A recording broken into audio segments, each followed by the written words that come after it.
of rhetoric and contribution in cost benefit analysis.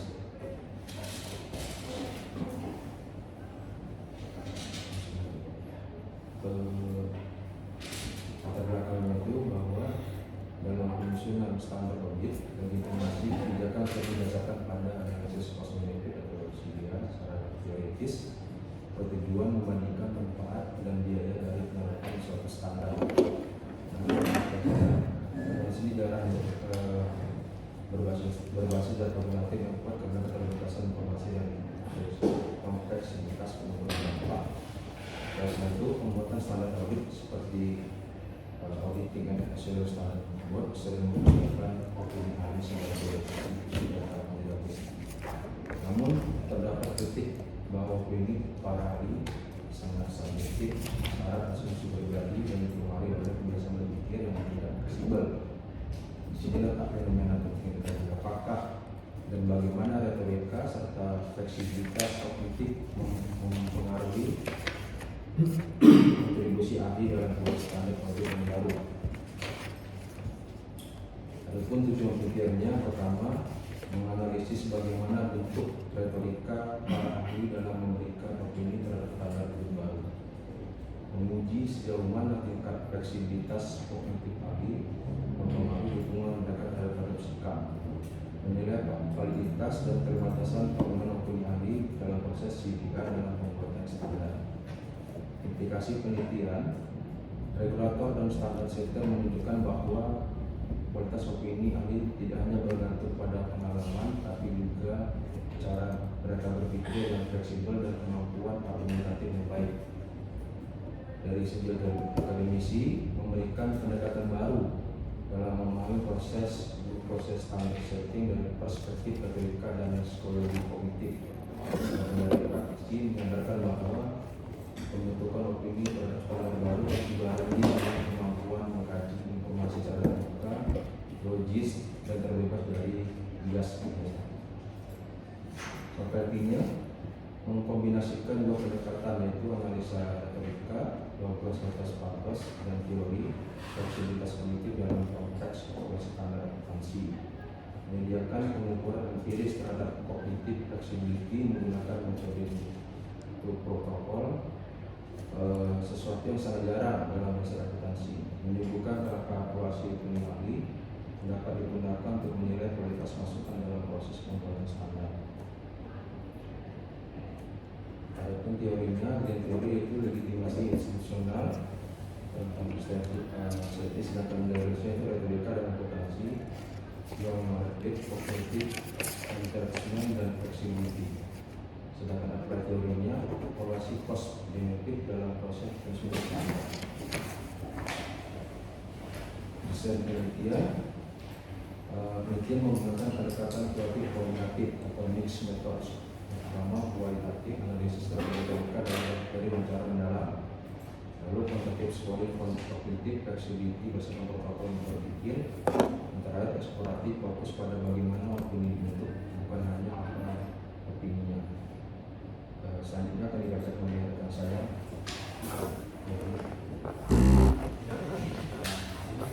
Ya.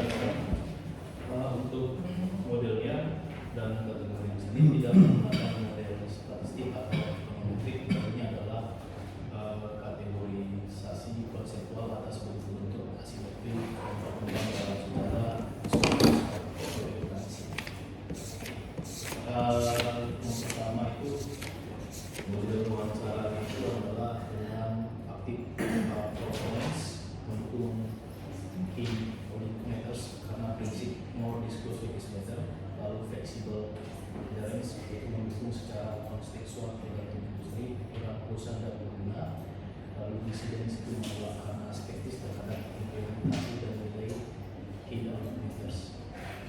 Metode pengujian kognitif fleksibel score dihitung dari 12 indikator verbal dalam protokol itu, misalnya dia ingin tahu pencarian data penolakan atas keputusan nama. Skor dari -1 sama tidak fleksibel hingga +1 sama fleksibel.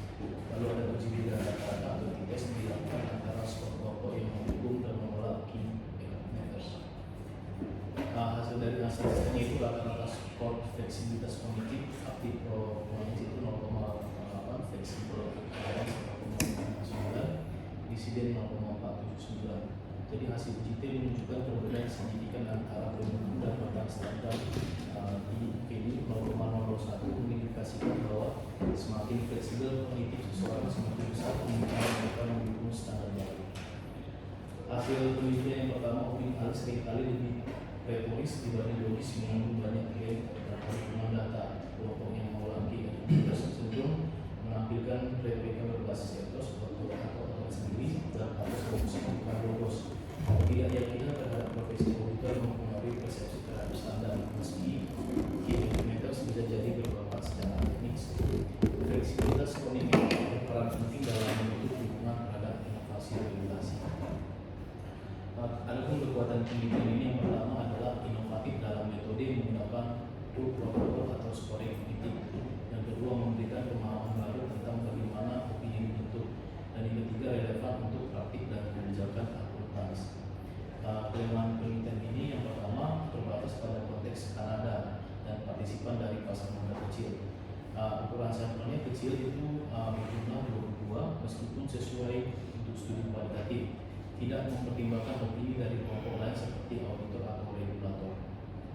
Kesimpulannya itu evaluasi standar tidak semata-mata persoalan manfaat objektif. Pendapat ahli sangat dipengaruhi oleh cara berpikir mereka, apakah terbuka dan fleksibel atau kaku, dan dipengaruhi juga pengalaman masa lalu. Oleh karena itu, pembuat standar harus menyadari keterbatasan opini ahli dan memperkuat transparansi serta proses interpretasi atas konsultasi. Keterbatasan penelitian ini yang pertama, tidak dapat menyimpulkan kausalitas karena desain observasionalnya. Lalu fokus saja pada pengguna laporan keuangan, bukan pembuat atau pengaudit. Dan sarannya untuk regulator meningkatkan transparansi dalam merapat opini ahli menggunakan berbagai perspektif dalam menyusun regulasi, dan untuk akademisi mengembangkan studi lanjutan tentang fleksibilitas kognitif dalam akuntansi. Dan yang ketiga, untuk pelatihan profesional mendorong peningkatan kemampuan berpikir terbuka dan argumentatif. Demikian hasil presentasi kami kembali kepada Prof. Ya, terima kasih pada kelompok 2. Ya, Pak Gali ya, dan Pak Febri ya. Jadi itu dari jurnal Q berapa nih? Yang Q1 yang dikirimkan Lilia. Publishernya apa? Publishernya?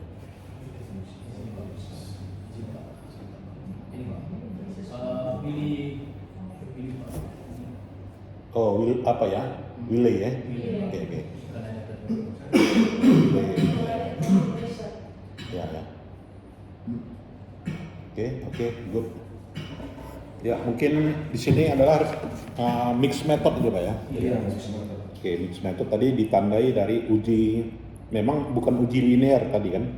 Artinya tidak ada causality katanya. Tidak ada causality, yang ada uji beda ya, t-test ya kan?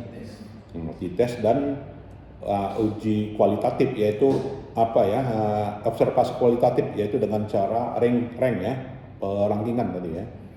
Nah ini ya, mungkin ada yang mau kita diskusikan, silakan Bapak Agus.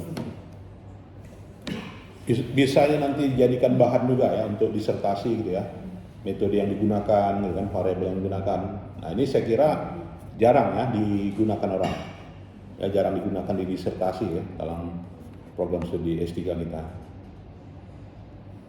Silakan, ada yang mau kita tanggapan atau resensinya? Resensi lah lebih tepatnya Bapak Ibu, resensi jurnal.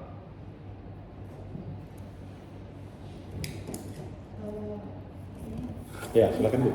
Ini kan tadi mixed kan Pak. Jadi menggabungkan antara metode kualitatif dengan kuantitatif. Ya. Kalau kuantitatif itu kan nanti biasanya ada sekunder. Tuh. Kalau dalam penelitian ini yang kualitatifnya itu apakah dijelaskan apakah dalam bentuk pertanyaan yang secara mendalam atau wawancara? Nah, silakan mungkin ditanggapi dulu gitu.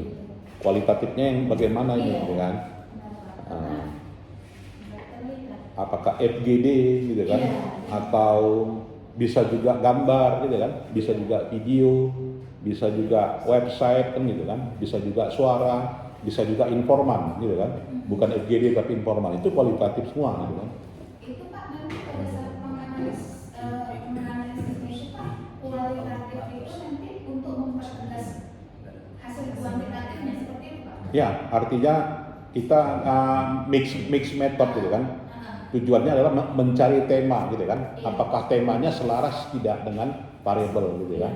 Nah, kalau misalkan variabelnya 5, temanya bagian dari 5, berarti antara variabel itu lebih tepat digunakan gitu kan. Jadi kalau uji kuantitatif itu konfirmasi variabel gitu kan, sedangkan kualitatif itu adalah mendeskripsikan dan juga mengeksplorasi saja gitu kan dari masing-masing dari 5 itu. Berarti memperkuat ini lagi lah Ya, ya? tentu saja gitu kan. Mix method itu kelebihannya itu memperkuat. Memang ada aliran yang khusus tidak percaya kualitatif gitu ya. Bisa Jadi digabungkan gitu. bisa digabungkan. Nah, kalau saya lebih suka mix method ya. Tapi Pak pakai teori-teori juga tuh. Iya. Kalau mixed method itu harus ada juga teori yang Ya, kalau teori itu kan bisa disandarkan kepada apa tadi kan, pembuktian hipotesis gitu kan. Nah, yang kualitatifnya kan apa gitu kan, mengeksplorasi, kemudian juga menjelaskan gitu kan, atau mencari tema gitu kan. Jadi bukan sandarannya teori gitu ya. Bukan bersandar tadi pada teori ya, tetapi hanya menjelaskan lebih rinci ya gambaran dari satu fenomena.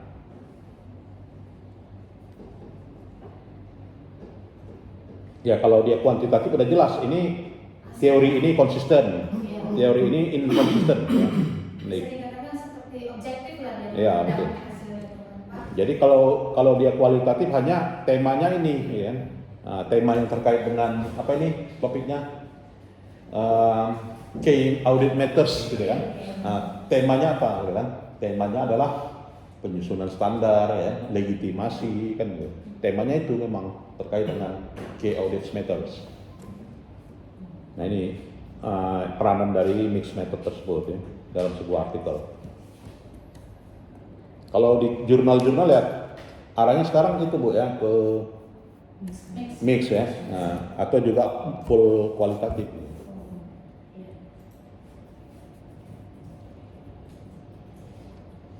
Silakan lagi Bapak Ibu.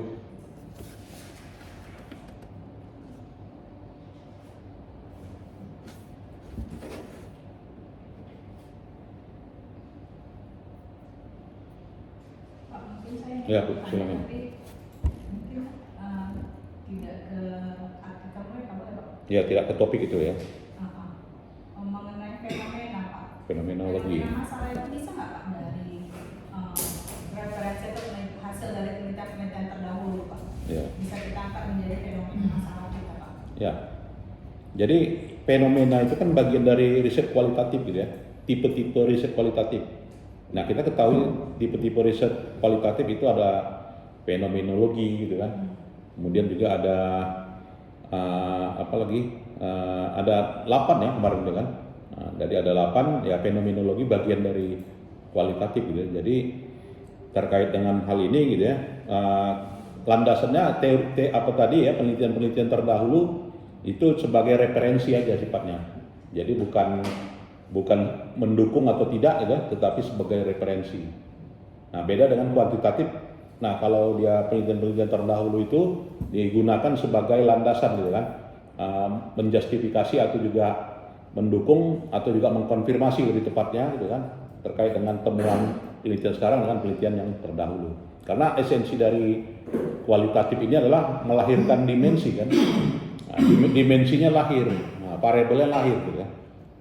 Nah, disinilah dia esensi dari kualitatif. Jadi riset-riset terdahulu itu fungsinya adalah sebagai telaah literatur, mendukung gitu. Jadi bukan artinya mengkonfirmasi ya, tetapi mendukung atau juga literaturnya saja. Itu dia. Kemudian ini penelitiannya di mana nih Pak? Berapa sampelnya? 22 Pak di Kanada. 22 saja kan. Nah, ini kan kualitatif itu kelebihannya itu sampelnya tidak perlu minimal 30 gitu kan. Kalau dia kuantitatifnya berapa nih? Di kuantitatifnya Itu kan 22 kualitatifnya gitu kan, informan berarti kan. Informannya 22. Nah, kalau responden. Nah,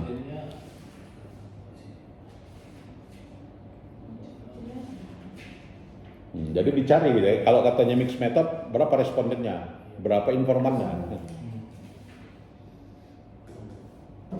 Jadi berbeda ya Pak ininya, yang jadi responden tidak bisa Beda ya, beda.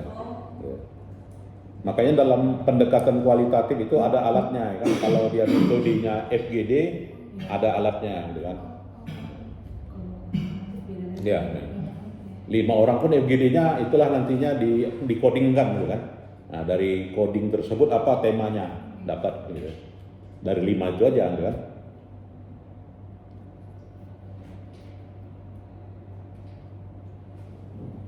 Nah, berapa sampel responden di situ dan berapa informan? Informan 22 ya kan.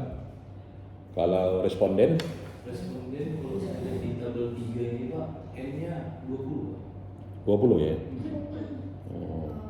Sepertinya isi Pak. Ya, silakan. Sepertinya metode kuantitatif yang mereka lakukan terhadap cognitive, cognitive flexibility score dan lain-lain itu juga terhadap informan yang sama. Informannya sama ya. Iya, juga terhadap Iya, Kak. informan. Ya karena ini namanya t-test kan gitu ya. Iya. Nah, kalau t-test kan non parametrik gitu ya. Nah, kalau t-test non parametrik berarti tidak mensyaratkan distribusi normal gitu ya. Nah, ini ya. Jadi kalau tidak mensyaratkan distribusi normal di bawah 30 pun oke. Nah, itu ya. Statistik non parametrik ya, sampel berpasangan. Nah, itu saya kira. Silakan. Di bawah 30 bisa kan? Ya, di bawah 30 bisa. Nah, dalam mencari temanya inilah nanti. Ini dalam mencari temanya pakai alat apa dia? Nanti muncul ranting gitu kan. Rantingnya apa gitu kan.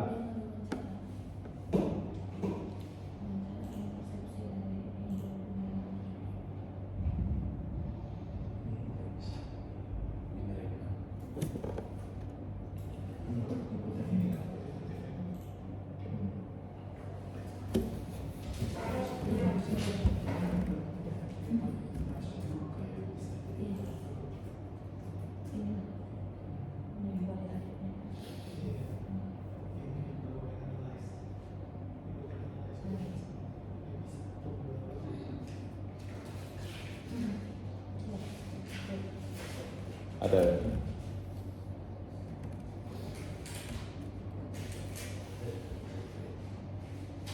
Itu 120 hari ya. 120 hari apanya itu? Komen ya, komen letter period sekitar 120 hari. Waktunya ya.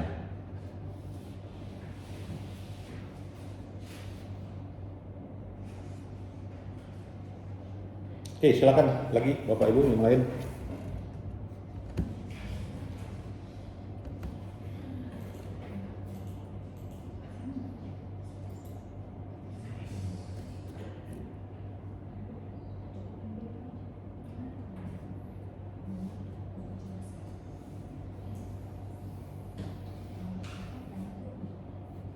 Ya, Untuk yang kualitatif tadi kan Bapak sebutkan kan dia ada alatnya untuk mengkoding. coding ya. Nah, kalau kayak kuantitatif itu kan kita pakai SPSS bisa, Nah. kemudian pakai SM bisa, Hmm. MPS bisa.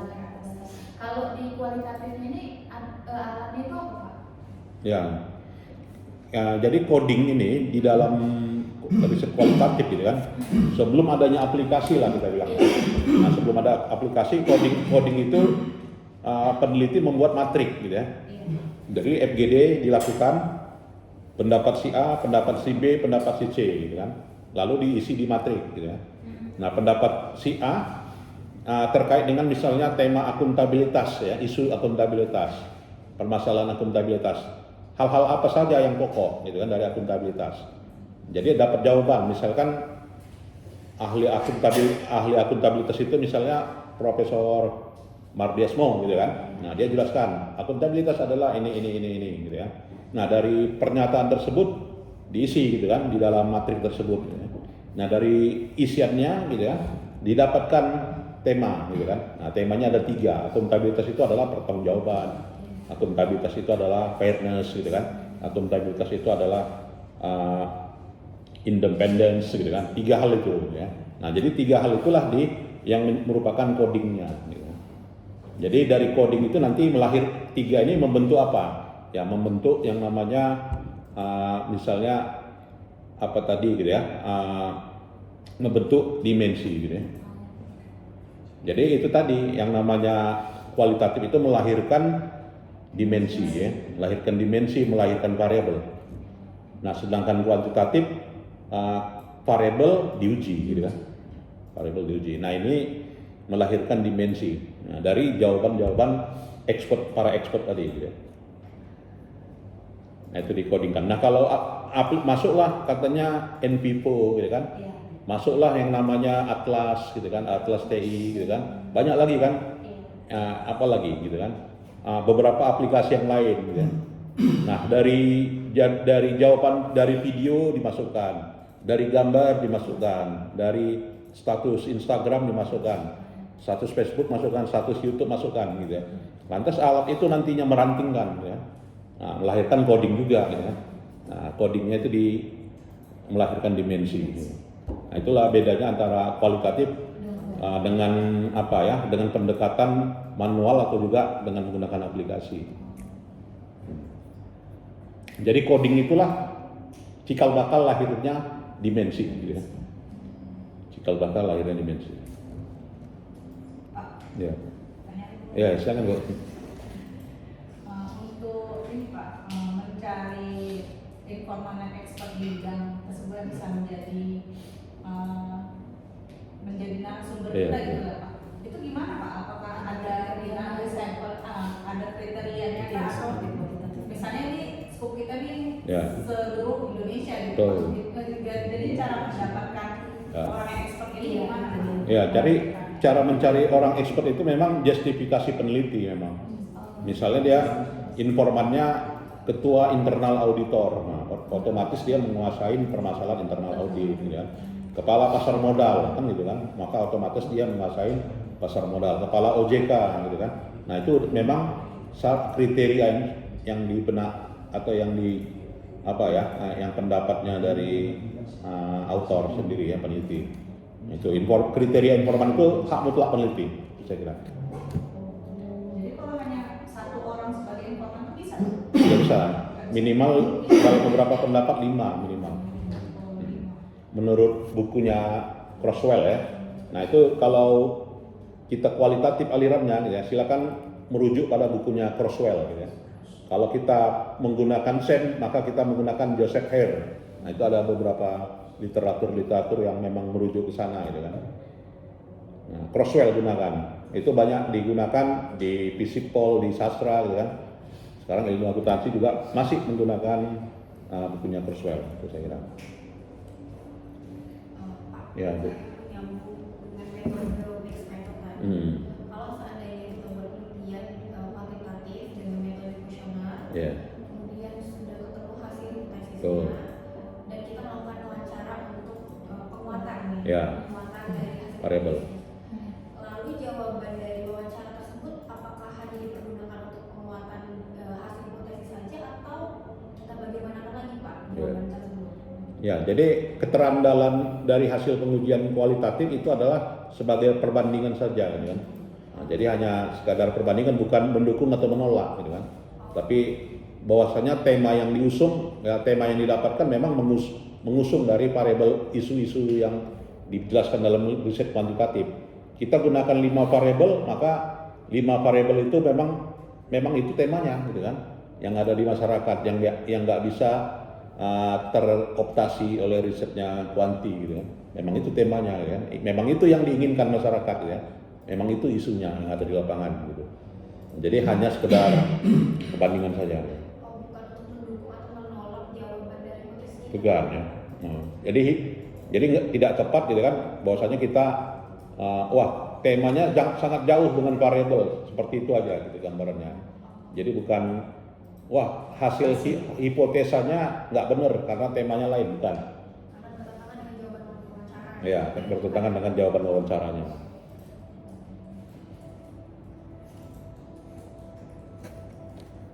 Itu saya kira. Ada lagi Bapak Ibu?